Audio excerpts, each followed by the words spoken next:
What is up, everyone? Welcome back to another episode of the Go Blue with Stu podcast. I am your host, Stu Douglass.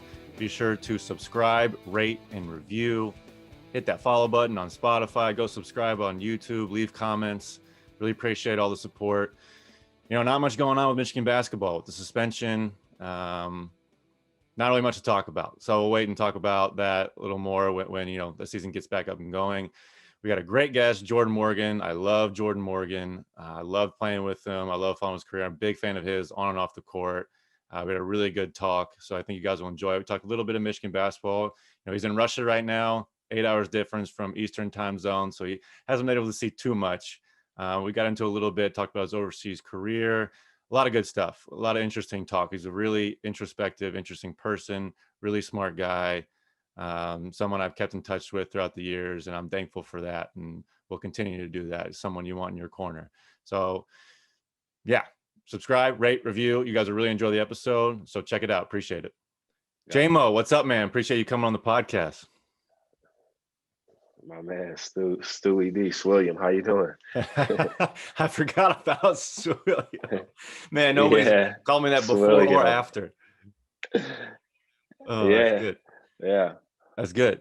So we talked a little bit before this. You have not been able to see too much of Michigan, but what are your quick thoughts on the team?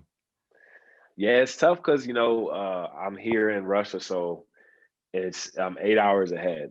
It's tough to catch a lot of action, but I mean the team is really impressive. What's to say? You know, one loss on the record at this point. It's tough to see the season get suspended the way it has. Mm-hmm. With the team playing like they were. They're really impressive in their energy from the whole team. And I really like the depth of the team, different guys stepping up in different games.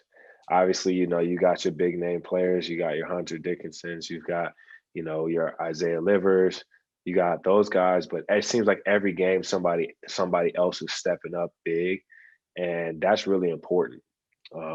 And there's just a lot of energy and a lot of like what seems like genuine support from all the teammates, and it feels like a real team, and that's really important.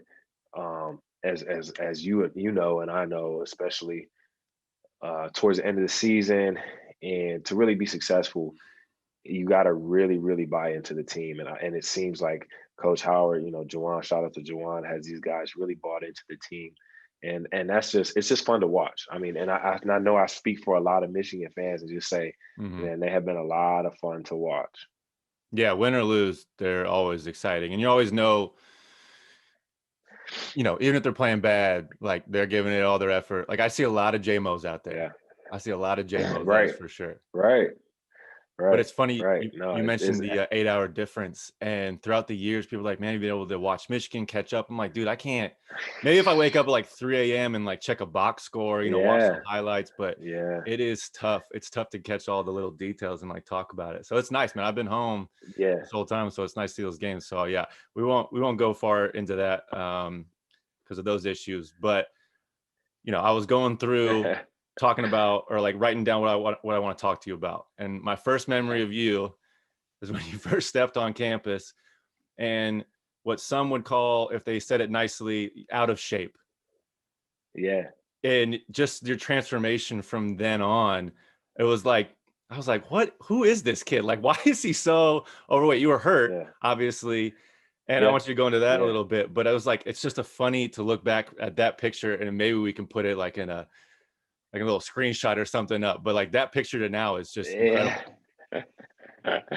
It's a lot of Call of Duty, man. Like the senior basketball season ended, because I wasn't like that during my senior season. I was in great shape, and it was just like season ended, and you know, not having like the best, I guess, guidance in that respect, but like I was just like, you know, hanging out and like playing like a lot. Like I said, a lot of Call of Duty, senioritis, like enjoying the end of my senior year. Like, you know, I'll work out when I get to campus. Like I just figured like, well, I'll get in shape when I get there. And you know, looking back, it's such a silly attitude to have, and it obviously had a big impact on my, you know, my physical fitness right? So it's just funny, you know, a lot of people would never believe that when I tell them. I meet people now, and they never believe it, especially like teammates, coaches, you know, excuse me. I tell them like, yeah, I used to, you know, at one point I was overweight, like when I got to college, and it's like, no, they would never believe that. So like the transformation is like,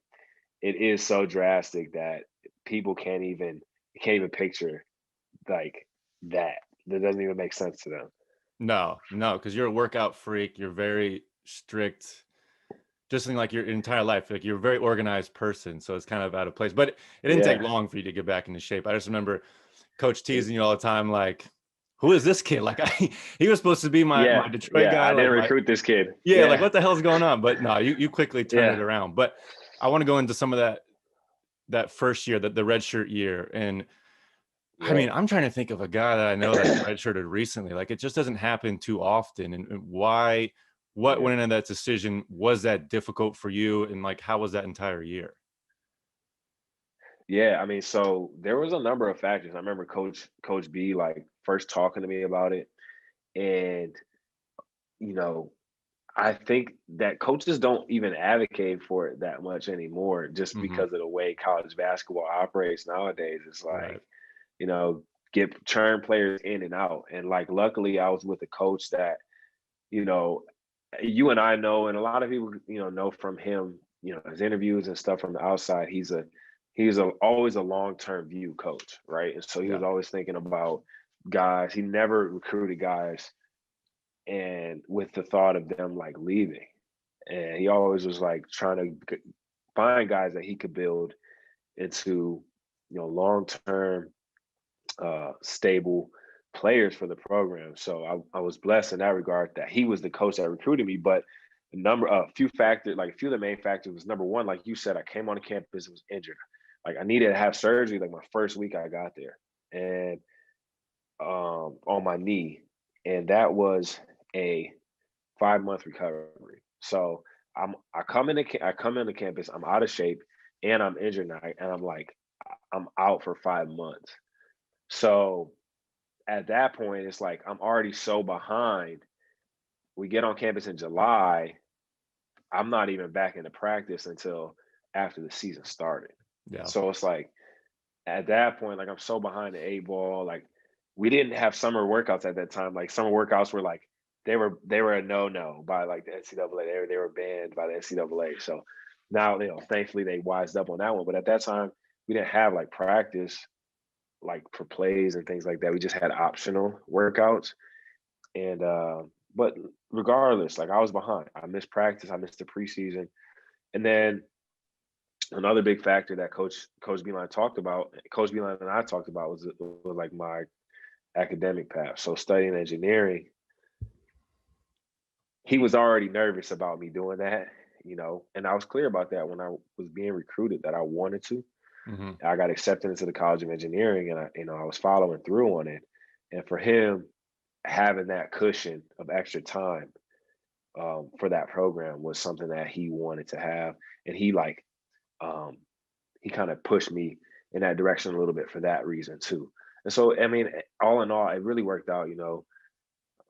Like you said, not a lot of guys take advantage of it. Not a lot of programs take advantage of it, and I'm just one of the lucky few that like I was able to really use it to my benefit on and off the court. Right. I want to get into that a little bit, but I want to start with how that transition is and how you like. Did you feel a part of the team? Because to be honest with you, you know, I was so focused on the season and like everyone that was going to be Yeah, playing that I had forgotten that you redshirted. Like I had forgotten there was injury, forgot you redshirted. It was like, yeah, I don't want to say you yeah. weren't a part of the team, but it was like, all right, JMO's over here doing his thing and Oh, we got to worry about ourselves. Like, yeah, was there a problem like feeling a part of the team and getting back into it? yeah. I mean, I think first of all, I think that's normal. I mean, Hmm. even to this day, like we have a team where as professionals, guys get injured and they kind of have to go like and manage that because you have right here what's right in front of you, like it's needs your attention. And so, I mean, I think it's a very normal way to approach it. But I would say for sure. I mean, you spend so much time at that time. Like I spent so much time with John Doe. Like it was like that. It was like me and John Doe like every day. Like who was our trainer? You remember John Doe? Oh, of And it course. was like, we were watching like the Tour de France together, and like, we were like, you know, and half the time at that time, we had such limited resources for our program from a recovery standpoint that Yeah. I did most of my rehab at Schembeckler at the football facilities. So, I mean, for sure, I felt separate.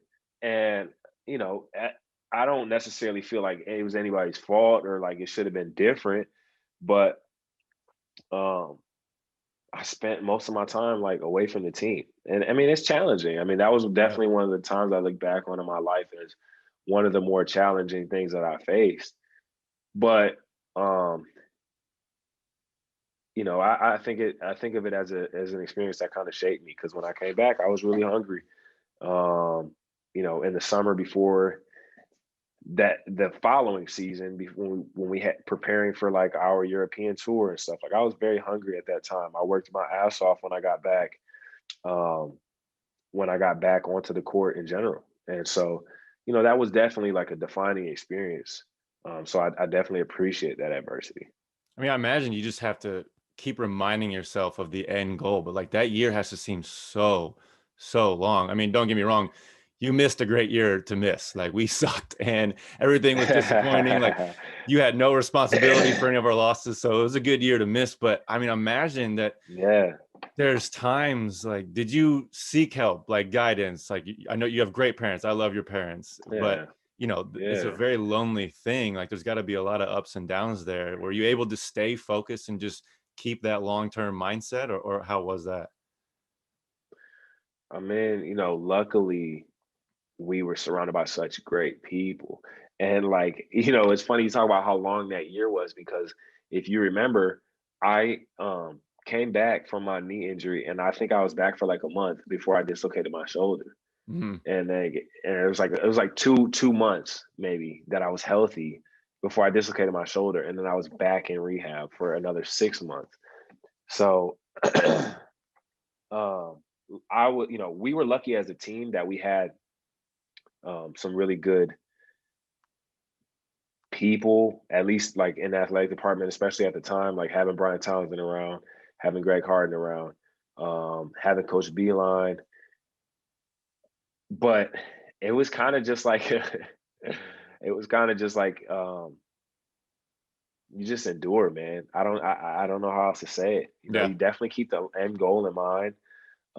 That's something that I always do. I always try to remain positive and keep things in perspective. But you know, having my parents like support me through my surgeries was important, of course. And I think it was just the people. It was the people for sure. Yeah, the one thing about college that keeps it so regimented, you have to stay day by day, and whether it's rehab or the next game or whatever it is, they definitely do a good Yeah, job of that. yeah. But I want to talk I about. think that I think too. I want to mention like Mm, and give credit to Demo too in that respect, and Darius Morris, like him being my roommate. yeah, Like you remember him and I were like, especially you know when those years that he was on campus with us, like him and I were like thick and thin. Like we were like together. We were yeah, like thing one, thing two, man. We were everywhere, and he was really great support for me too. And he, his work ethic and his drive, and that kind of it kind of wore off on me a little bit, rubbed off on me a little bit too. yeah, And so I think having a guy like him, like he's quirky and he's goofy, but he's always positive and he always works his butt off. That helped to keep me going too. Having somebody like that in the dorm room, like you're sleeping like 10 feet away, and so yeah. that having him too, like through all of that, because he had his fair share of challenges through his freshman year, and so we were kind of like there to support each other. I mean, that connection was evident right when you started up your redshirt freshman year, like when you started actually playing. I mean, Yeah, the pick and roll game yeah, between you guys, you know, yeah, obviously there's going to be a lot of talk about Trey and all the point guards after Trey, but like Darius was the Right. one who really started Yeah. the transformation of Beilein's offense into a pick and roll offense. And that sort of led the way for Trey to 100%. come over and just take over. And you guys had that 100%. connection from the absolute get-go. And I remember not being skeptical, but it was just like, we were going into that year like, what are we going to do? Like, we're going to run the offense, or is, obviously we knew Darius was going to have the ball and take control, but Right. how was the offense going to go? And you guys, it almost seemed like from day one, it was just popping off right from the start. And Yeah. I mean, from production wise, that was the year you averaged the most points. And Yeah. I mean, it was super impressive. Like, I know you felt that from day one. Yeah, yeah. I mean, and he was like a brother, like especially in those years, like he was like a brother because, like I said, like from the moment we stepped on campus, like when I was in my crutches, like he was like carrying my bag when I was in my crutches, like um he never like left me on my own. And so like I think we had a connection where like we did feel like we were brothers in a way. So when we were on the court, like we, he had a way of kind of looking out, for me, like wanting to Yeah. see me succeed. And I think as a team, you know, that system fit us really well too. Like with him playing the pick and roll, me rolling and being able to finish the way I could, and then having like a Stu Douglass and a Zach Novak, like, and you make people have to choose, like, what are you going to give up? Yeah. Because Darius is going to get to the rim. He can score off the pick and roll. You got two elite shooters, and then you also got like somebody that's an elite finisher, and it just made our offense work really well with you guys on next to us, really, honestly. It's so funny. I remember teams like just not even helping off me and Zach, and you and Darius running the ball screen action, and just repeatedly you're finishing and you're doing up and unders, ball Yeah. fakes. Like, you're super in control from day one. And I'm like, when are these teams going to realize that we're just going to keep picking Yeah. you apart like this? And like, you got to help down on JMO Right. and stuff. So Yeah. you stepped in right away, and I think your finishing was like what was most impressive. Left hand, right hand. Like, I knew you were capable of it, but just to step in right away was always something I thought that just went a little unnoticed. But that was sort of your career at Michigan, and even early on, I think overseas, just like Right. a little underappreciated. But you love that stuff. You thrive on that. That's what I Yeah. think you Yeah. still to this day, like in your head, you're like working out, and you're like, people don't believe in me. Always. No, always, man. Um, I think about that always, and it's those happen. Those thoughts come out in conversations with me and my wife, because she sees it too, and um, it's just like you embrace that role, just being productive, and you do better. You outperform all the flashy names and Yeah. the the people that they say are supposed to be here and do this. Like you outperform that. And man, that's a great feeling. And it's something that, has become kind of like you said, like a calling card of my career. And I love it. I love it. It's a very fine line that we can walk, right? Where we constantly feeling doubted, and we'll play those thoughts over in our head, and then not letting it take over and letting it instead motivate us. Like, have you ever had an Yeah. issue with that where sometimes they do take over and they go into the negative space, and you're not quite using it as motivation? You're letting it dog you down a little bit. Yeah. I mean, I think you can relate, man. I think at all Oh yeah. everyone's point in their career, like you go through stretches where I went through one recently, to be honest, like in my team here in Russia, like, and it was lucky for me, we were in the midst of a winning streak, but like I couldn't figure anything out. Nothing would go right. And I was thinking every step of the way, doubting myself, and um, those types of it's hard. It's Yeah. hard to dig yourself out of that space. But at the end of the day, I think the most important thing is just trying to play free and um, trust in all the work that you put in because that's what's gotten players like you and I to the places that we've been, the places that we are is we put in a lot of work, a lot of hours to get to that point, and eventually you let go of the thought and you just let the work take over. Yeah. It's funny to think about a lot of guys I see overseas, and there'll be guys that'll like play in Iceland for their first 3 years, and you're like, why'd you keep going? But like you just said, you've had such a successful run of years now, and even then you can still have these ruts, but like, oh, I've been Yeah, through this. There's a light at the end of the tunnel. Like, I just got to keep my head down, keep going. And I feel like those experiences early on are key. Like, just knowing that you're going to get out of it, and just to yeah. experience failure is, I mean, Coach B said all the time, like, it's the best to learn from a loss. Like, learning from a win is the hardest thing to do in sports. The hardest thing to do. My coach keeps telling us that here. I think of another rut. I think of my time when I was at Michigan, like the year we went on our Final Four run, That's what I and wanted to get to next. eh, getting injured and like losing my athleticism because of my ankle injury. And then so like, that finishing, I can't explode like I normally can. And like all my finishing suffers. And then like my whole game kind of goes to shit. Mm, And that was another time. And that one took, you know, I don't know that I really got my confidence back until the following season, my fifth year, my senior season. Um, it took some time to really get that swagger back, that confidence back. And then, but when it came back like roaring back. yeah. Um, and you're right, it's a compilation, your career is this compilation of all these times that you have doubted, and then you realize like that you're worthy, and then like, and then you remember like I got through this before. I Yep. got through worse before. This is nothing. Dude, I just saw a picture. It's like a perfect still shot of you rolling your ankle. I think it was at Illinois, if I'm not mistaken. And Yeah, that it's for out anybody, there. yeah, for anybody listening, I wouldn't suggest looking it up, but it's like the best injury still shot I've ever seen, for nothing that's like too gross and serious. But yeah, that looked brutal. And I've rolled my ankle, I mean, so many times. My left ankle is just screwed Yeah, forever. And I'm like, that made me yeah. cringe a little bit.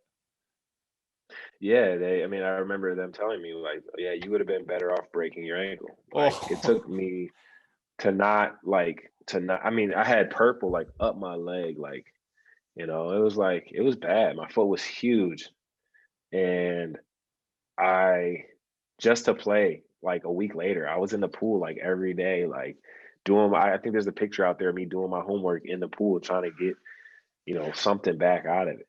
I wasn't myself after that season, but I look back on it and I'm like, man, people don't know like what I had to go through to even be what I was. yeah. To be all defensive team in the Big Ten after that, like to go through that and after that injury and to achieve that, like I gave that season, like that team, my everything, even though like it wasn't, you know, maybe the best part of my career. It was the best that I had then for sure. Um, Yeah, but that speaks to your it took resiliency. months of Yeah. yeah, It's it took months of not doing anything to get my ankle even normal again.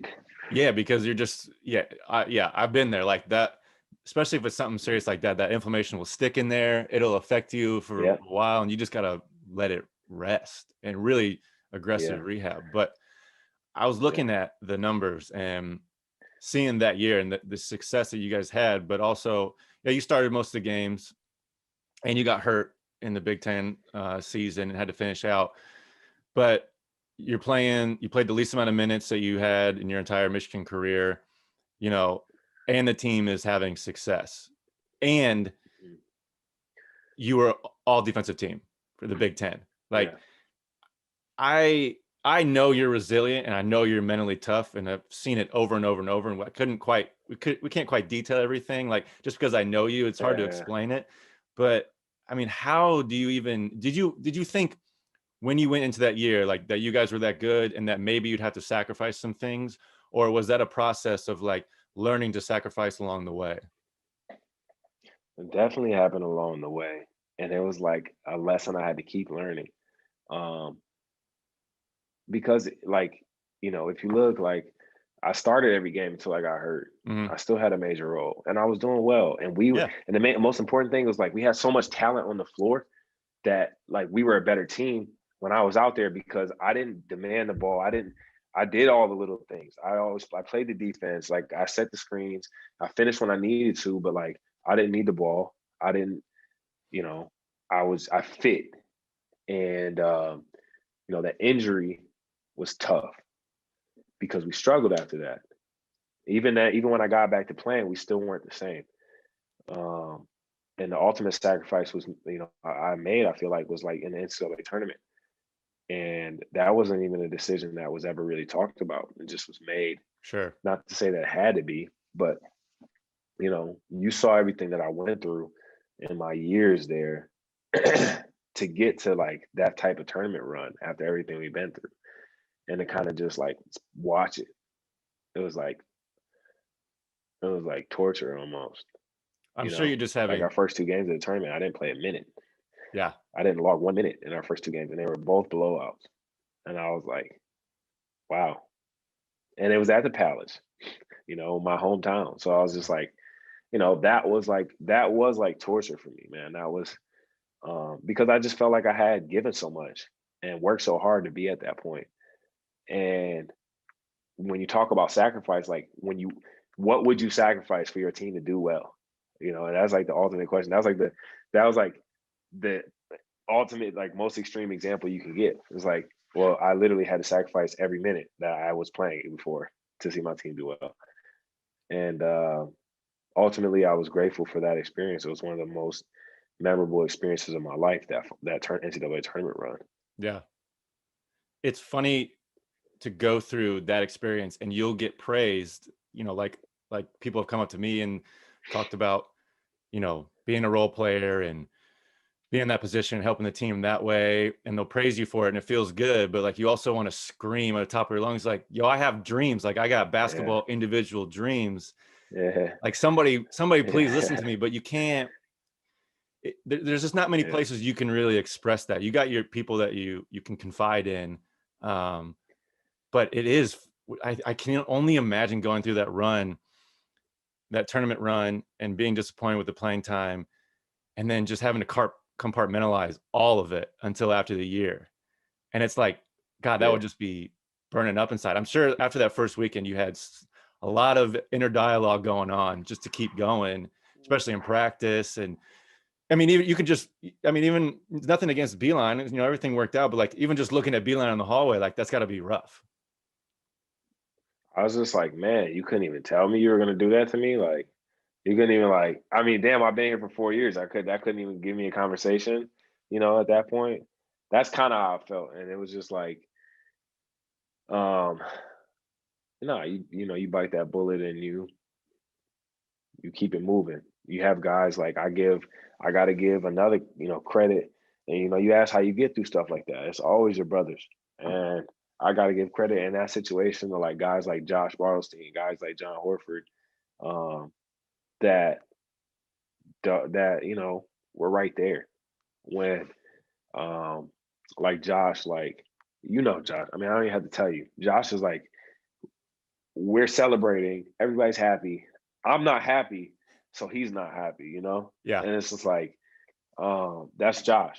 And so like I gotta give credit to him and the rest of my teammates, man, because they get your head together and they help you get through that, because it's not an easy thing. It's not. No. I mean, that's true leadership right there. And when people talk about college basketball, they always reference like family orientation and how a college team is family. I'm like, no, man, like this can be cutthroat. Like, yeah, they care about you, but at the same time, it is a business and these are business decisions, and Right. it's gonna be cutthroat. And it sucks because sometimes fans come up to you and they're talking to you like that, and it's like, you don't get it, man. Like you don't get everything. Like they're trying to be nice, but it's so difficult because you're just so misunderstood and you can't express it. Like you just can't let that stuff out. Like you have to learn to compartmentalize or you're just not going to survive. And I've seen it over and over and over. I'm sure you play with a million talented guys, especially overseas. And like, if you can't deal with that stuff, you're not going to make it. Overseas is crazy. And like, I think that it's important to find ways to, you do have to compartmentalize, like in certain respects. Like you can't let that stuff bleed out on the court for sure. You got to find ways to let it out, people that you can trust and you can talk to.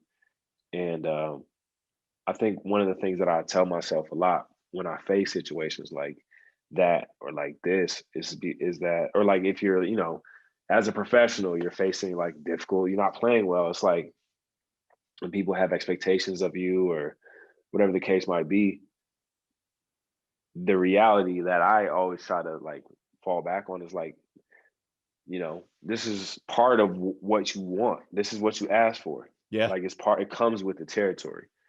And so you want to play at Michigan, you want to play at the highest level, or you want to be a professional, you want to play for money. Like this is what comes with it. And to deserve that opportunity, you have to be able to handle it. And if you can't handle it, then maybe you don't deserve that opportunity. And that's one of the conversations that I always have with myself, that pushes me through anything that I might be facing. It's like, look, there are a lot of people that can't face that and can't overcome that, and they haven't made it this far, like you said. Yeah. And there's a reason that you made it as far as you did. The reason that I did is because you're capable, and you can't forget that. No, dreams are such a sticky thing. Like you don't dream, you don't sit in bed dreaming about the struggles of these situations. You're dreaming, rainbows and sunshine and Right, everything. And then you get right, into it, right, and right. they always tell you, like, my mom always taught me to control what you can control, but to practice actual acceptance is like a whole other thing. Like to actually take the Right. bad, accept it, and move on is like it's a everyday struggle. And you just mentioned it. Your career has been fantastic, and I want to get into that a little bit, but it's gonna happen. It's gonna happen no matter at what point you're at. Even if you're LeBron James, like these things are gonna come up, Yeah, and I just don't. yeah, I don't know if we like touch on it enough with athletics. Like we love the highlights and we love the good times, but there's those yeah. small What about the struggles low that build lights? up. The low lights, Yeah, it's like LeBron's had his moments of being, dealing with that type of pressure, and I think pressure is a privilege. So it's it's a good just like, perspective. yeah, it's like, would you rather not have it? I think back to some of the places and some of the situations I've been in, like places that I've come from, like as a pro, and I'm like, I don't want to be back there. There was no pressure there, Yeah, and I'd rather be play with the pressure. yeah. I was just talking to my girlfriend about, because I think I'm gonna go back to Israel. I mean, right now airport shut down, but I'm gonna try and pick a team and go back and finish the season with. We're talking about the different teams, the different prospects and minutes, and I was telling her, like, I would rather be solely responsible for losing a game and play 35 minutes and sit on the bench and win. Like that pressure is privilege, and that pressure Right. is exactly what you work for. Yeah. As long as you can take it, like, Yeah. yeah, like that Yeah. is what you work for. That's the irony of it. But I'm going to get into some of your pro Yeah. career, because I mean, I talked to Nick, he played last year overseas, but you've had, the most extensive overseas career for the person I've talked to. And I relate to you with that. So I'm interested to talk to you about that. And I was thinking about my Yeah. time and when I started in my first week, and I was wondering how tough my first week was. My first 2 days were brutal. No Wi-Fi. I had to read a book. Like I couldn't even contact anybody. Yeah. And I was wondering what your Yeah. first week A was like. book, imagine that, right? Yeah. Yeah.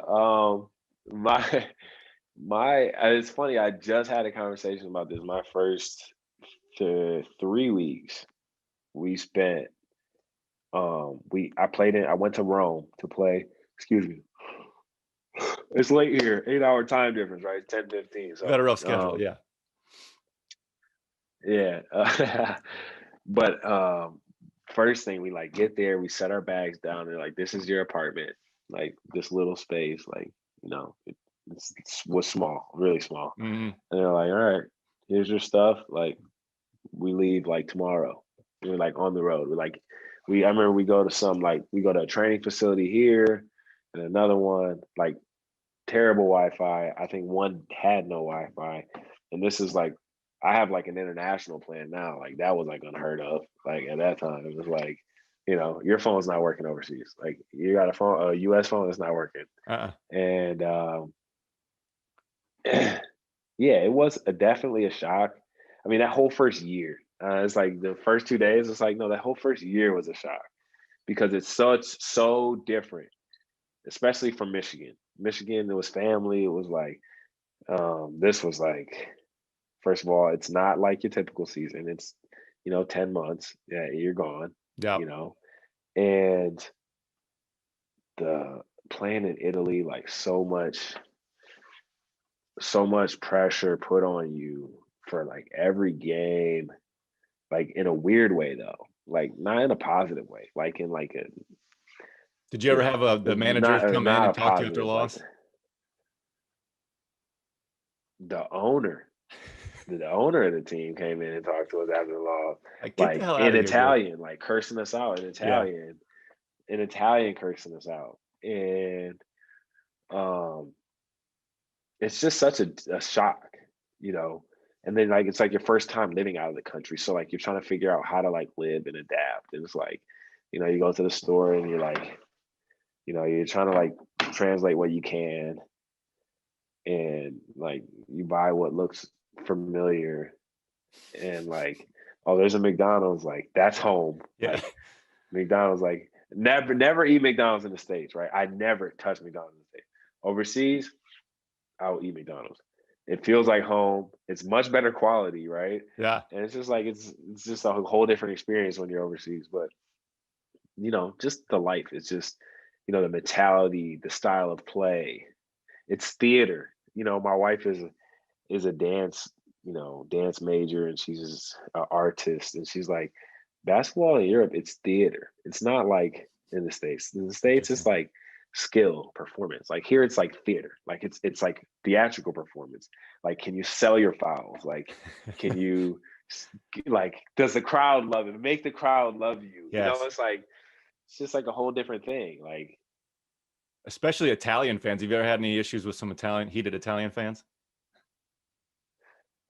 uh, I haven't had any issues with Italian fans. No, I wouldn't say I've had.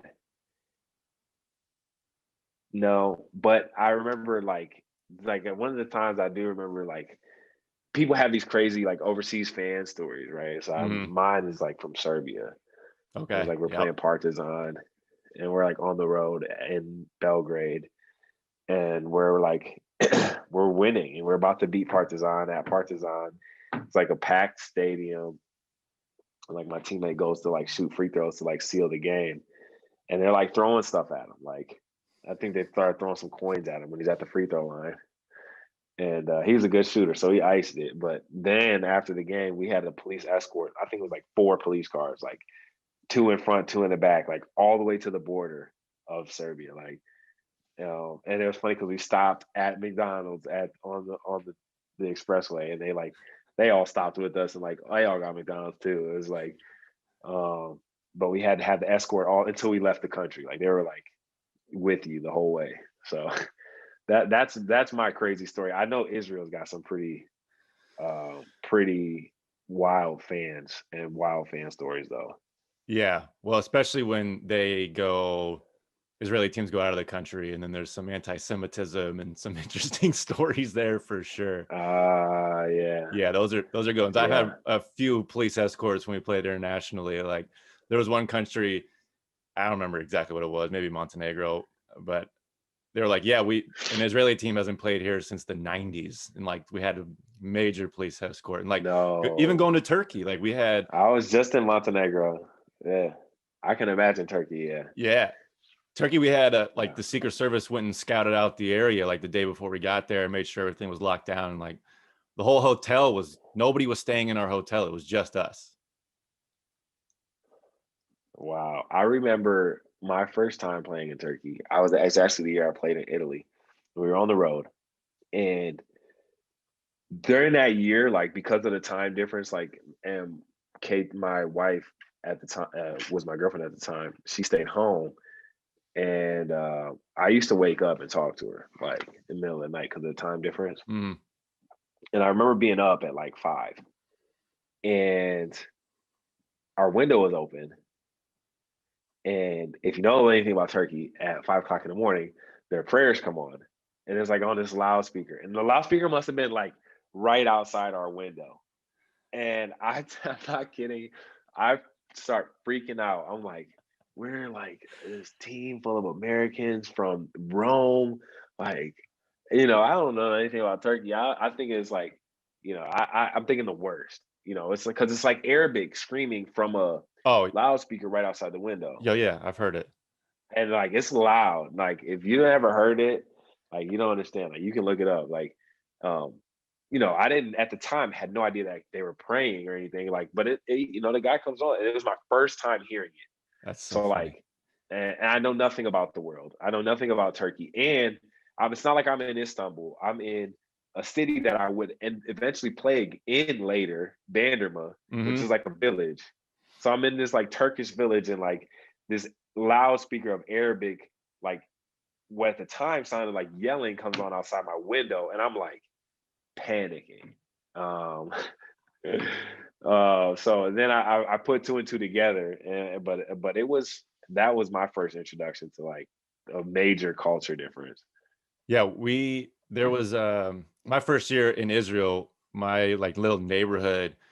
I mean, it was a couple miles away, I think, from this Arab village, and they would play the prayer in the mornings, and it was loud. Like sometimes it would keep me awake. Like it was that loud from so Yeah, far away, and I'm like, yeah, it took me a while to figure out. Like I figured it out like the first time, but it was like, damn, okay, I didn't realize, in Israel especially, that this was going on. But also, I mean, I was in the north, and, right. and there was like the Air Force base was up there close by, and Yeah. they would do their training, right, and they would hit sonic booms like all the time, Uh-huh. and one got really close and Oh wow. rattled like our apartments and our houses and stuff, and Yeah, my teammate yeah, like thought that we were under attack, and I was like, no dude, yeah, that's just jets, you're good.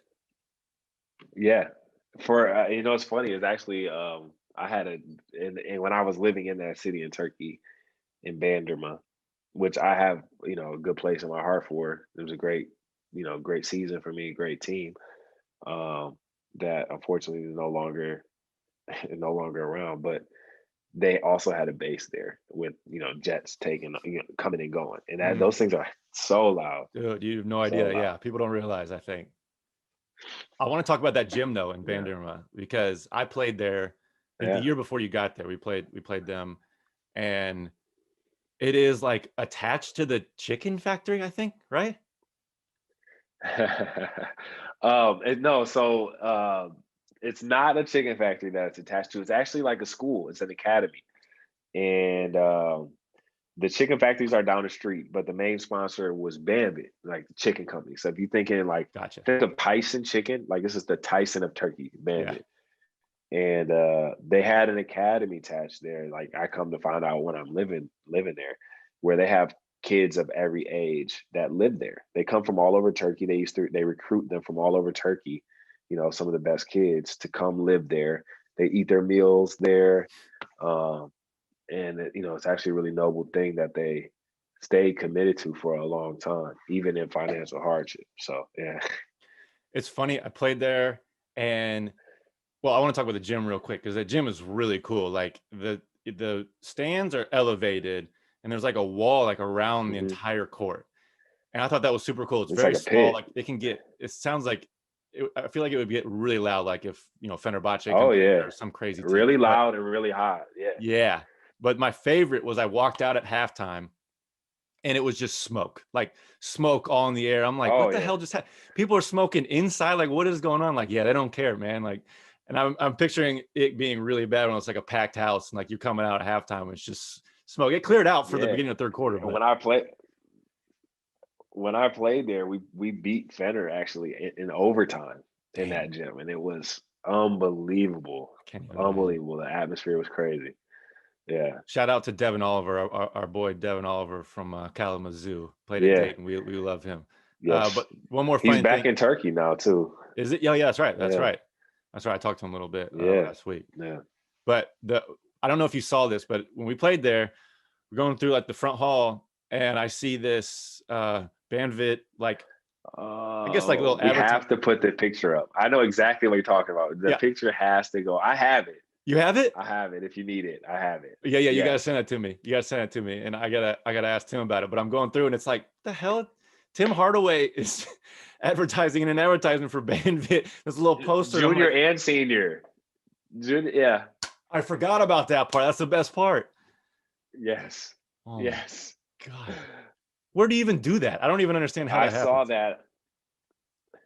I don't either, but it's funny because I took a picture with that um, when I played there when I was in Italy, and then I had to look at it every single day. It was like 5 years later when I was playing there. I had to look at it every single day, and it was the funniest thing in the world when I saw that. And I will send it to you. We will make sure that do what you can. Like you got to share it, but it's like it's the most bizarre thing in the world. Like in this small village in Turkey, Tim Hardaway is on this like advertisement for chicken with a chicken drum in his hand, It's just jarring. and I couldn't believe it. Couldn't believe it. I couldn't even express to my teammates like why it was crazy to me. And I'm like looking around, like trying to express and like tell them why. And they're like, shut Can't. up, dude. Like I want to get on the I bus. lived with this guy. Like, Yeah. why is he here? I don't Like, know. like literally. Uh, Oh man, that was one of the most interesting things I've seen of all my years over here for sure. Was the Tim Hardaway advertisement in Banderma, Turkey. God, I forgot that. I'm just trying to imagine Tim ever going to Banderma. Yeah, that's what it's all confusing. I got to get him on the pod and ask him about it. All right, I want to finish up with some little quicker things. I got a few things to go through. We talked about how big of a nerd you are. First of all, you graduated with your bachelor's Right. science and engineering right in 3 years, and then you got your master's right after that, even before you even left school. Which, I forgot you were such a big nerd. But you Yeah. got a shout out from Obama in, I think it was April 2014, when he came to hmm campus and had that talk. Like, why? How the hell did that happen? I mean, shout out to my wife who is secretly the smartest person in this relationship because um, most people would find it pretty crazy that I was hesitant to go. Let's say hesitant to go to Because that you're so speech that shy, day. honestly. I don't like people, Yeah. and I don't like crowds, Yep. It was just We're like, alike. they were like, we got these tickets. You got to stand outside and wait for 6 hours to go in. I'm just like, dude, I'm not trying to do this today. Like, I had plans. Like, we had planned. Let me tell you this. She was my girlfriend, and we had planned a spa day. Season was over. College career is done. I'm like, Yeah. Get I rid of had it. gone through all these lengths to schedule like a spa day for her and I to like go get massages and stuff. Uh, This was our spa day, So I'm like, I'm sitting here like balancing like Obama, like or spa day. Like relaxation. it's Yeah. like, yeah, it's like so. She's like, thankfully she's much smarter than me and was like, "You're stupid. You're going." It was just like I was like, "Okay." But it's funny. Honestly, I don't know who worked that in there, but it was a really cool moment, and I'm grateful for her. Grateful that I went, and especially where we're at, in this world, I'm grateful that I got to be a part of that. Like, Yeah. say what you want about Obama and his political agendas, and whatever other controversies you subscribe to, but to be associated with somebody that at least that had a level of class, and a level of like carried himself with like a lot of dignity, and somebody that I admire in that respect, regardless of his agendas and his policy and all these things. He's an inspirational person. So I'm honored to even have that to be associated with him in that way. Yeah. So apparently it is the 10-year anniversary of our big win at Michigan State. Yeah, And the yeah. shot from I've North seen your too. shot about 100 times. Yeah, I'll replay it till I die. But nonetheless, is as that you your favorite? should. Yeah, no, it's gonna be. I mean, my grandchildren are gonna be watching it on repeat. It's gonna Yeah, be still shot on yeah. their walls. Is that your favorite Michigan State memory, or do you have another one, like a better win? No, man. I mean, we won there another time. We I won mean, there of another time, twice at course. Breslin. But no, that one was like that one changed everything. You know, and that's why it's such an important shot, right? And such an important game. Like nobody believed in us at that point. Like, everybody has all these stories about Coach Beilein's future at that time or whatever. We can get into all those, but the reality is like that game was so important for all of us, like each one of us individually. It's come to define like our lives. Like none of us would be where we are from even the people that follow, right? Like everybody that has gone through those locker room doors since, like, wouldn't be where they are if it wasn't for that game. Um, it helped to define a program, helped to define like our legacy at Michigan, and helped us to, more importantly, it helped everyone like in that locker room and everyone that supported us to believe again Mm-hmm. that we could do things like that. And I think that was the more powerful thing, was that level of belief, that level of hope that became like infectious. Um, and I think from that point on, we always overachieved as a program. At least during my time, Yeah. that's what I'll speak for. We always overachieved from them because we always believed from then on that we could beat whoever, we could win, we could do whatever. Because of that game, it gave us that belief. Yeah.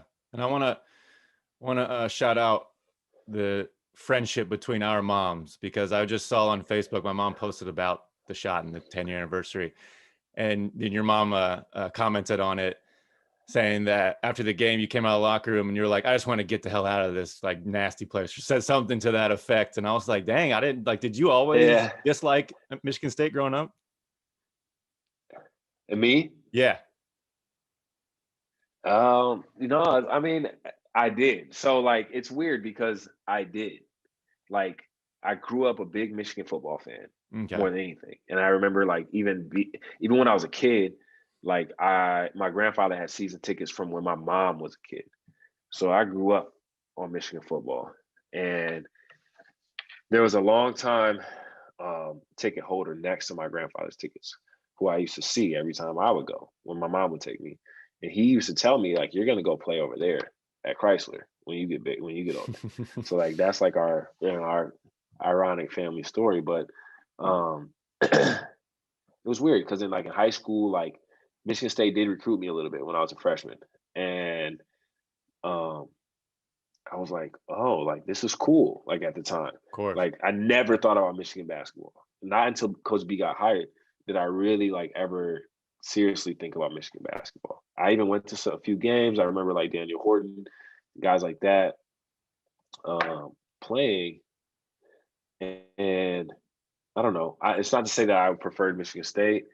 I just, I had looking at other schools like Notre Dame and like Purdue and like schools like that, like because just Michigan didn't seem like basketball plays.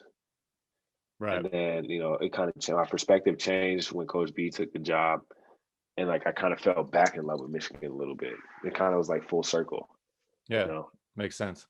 Makes sense. All right, we're gonna end with three questions that I like to ask everyone at the end, at least all the players, and then I wanted to talk about JMO Foundation at the end a little bit. Yeah, But yeah, I was talking to Spike and then came up with the idea of like asking guys about their final games. And your final game was against Kentucky, tough loss. I think it was in Lucas mm, Oil Stadium in Indianapolis. And yeah, yeah. I just wanted to ask you what the feeling was in the locker room, like for you personally, and I guess as a team, like how was that, and that subsequent week afterwards, like, how did you deal with that in the moment, and then right after? It's weird, man. It's a weird feeling because, like, you know, I won't say that I like had any like reservations about my career being over. Like I felt like I wanted to continue because like I had been there for 5 years. So like I felt like, I've given it everything. Like and like part of me was ready to like move on. Like I was done with grad school. Like I was like, I'm ready to kind of like move on with life. Yep. It was sad in a way too because we all expected to be in the Final Four. We didn't expect to lose that game. We Hmm. expected to win that, fully expected to win that game. And I give a lot of credit to Kentucky. They played great in that tournament. And, you know, one of the Harrison twins, I'm not going to say which one because I don't want to get them mixed up, but they hit a huge shot to beat us. And, we played a great tournament. And it was just like we just weren't good enough that day. Um, so I think it was a bittersweet feeling, like wishing that it didn't end that way Mm-hmm. and at least going to another Final Four, especially, as we talked about how that first Final Four went for me. It was a sacrifice. It was a completely different place a year later. Like I was playing like well at that time. And like I was like, we're going back. And like I wanted to go back. For me, we all wanted to go back for us. And we felt like we had the team to do it. So it was bittersweet and like just ending short of that, like 2 seconds short of that. Like that's really bittersweet. But then like, part of me was excited to like to graduate and to see what was next with life and like, you know, um grow up a little bit. Yeah. you know. So Yeah, no, it's the same for me. I mean, I felt like I was at Michigan for about 8 years. So I was like, all right, I did what I did. yeah, Let's see what's next. yeah, All right. This is a quick one. right. Skeeps or Ricks? I personally prefer skis probably. Love that. Appreciate that. I've been surprised at how many Yeah, Skeeps answers yeah, I've had. All right, last thing, and then we'll get into the yeah. general foundation. What is one thing that you took from Michigan, one thing you learned, a big lesson, maybe somebody said to you or just learned on your own that you still carry to this day with you? Um, it's all about people, man, and relationships. I think like that's something that people will tell you about Michigan. Mm-hmm. Like, oh, like live, strong a lot. What do they call it? The biggest living alumni, right? But I think that that's a really shallow way to look at it and to view it. I think it's the more important thing is to talk about is the relationships. You know, after you leave Michigan, things change. It's never really the same. And you need to cherish those people that genuinely care about you because that care, like, it doesn't get extended to you the same way after that. Mm-hmm. Everybody, is more concerned with themselves. And, you know, the fact that you and I still, we're doing a podcast now, but we've stayed in touch this whole time. Mm-hmm. That's a really important thing. And, all the teammates that I had at my wedding and, um, Coach B, like still talking to Coach B consistently over all these years. The people that I know from off the court, whether it be professors and people that work at the university or people I met because of the university, that's really where, and that's life, and that's why I think like you ask, what do you carry with you? I've carried that with me, and that over the years, I've prioritized the relationships with genuine people at every stop along the way. Played 7 seasons for 7 teams in 6 different countries, but I keep in touch with people from every one of those stops and have memories and genuine people that I still talk to from each one of those stops. And that's important, caring about people, not just caring about yourself all the time. I just read a quote yesterday. It said, if you're not for you, then who will be? But if you're only for you, then what's the point? And I really Yeah. like that quote. Yeah. And it kind of encompasses the message I'm trying to give. It's like, don't look at it so shallow. Everybody says it's not what you know, it's who you know, but don't make it a shallow thought. Make that a real meaningful and a deep thought because you're going to need people to be there for you at certain times in your life. So be there for others and care about others. Don't just do it selfishly. Yeah. And on that note, you started the Jordan Morgan Foundation. You've been doing that for some years now. Yeah. It was sad to have the golf outing canceled this Yeah. year. Yeah. I'm looking forward to that whenever we can do that again. But kind of talk about that a little bit. What's been on the docket for the Jordan Yeah. Morgan Foundation this year. I know it's been tough with COVID, but kind of go into that and explain Yeah. to the people. Yeah. So we're in this like ideation phase right now for 2021. Um, in this weird like limbo of like what's possible and with this current Sure. pandemic everyone's facing. But one thing will remain true. We will continue to focus on education and children in need. And you can come from anything and accomplish anything. And as cheesy and corny as that sounds, it's true. And some of the more important things that kids in underserved areas don't have beyond resources, it's like inspiration and access to like opportunity. So that's where we're in the business of. We're in the business of inspiration. We're in the business of opportunity. So whatever we do in 2021, it's going to be focused on trying to make that happen in a big way, especially in STEM education, because which is science, technology, engineering, and math, because that's something that's dear to me, and it's also a topic and an area of focus that has a potential to make big change because of the academic benefits of STEM and the economic benefits of STEM. And so that's really what our focus is. I suggest anyone that's interested to learn more, go to our website, jordanmorganfoundation.com, and sign up for our newsletter.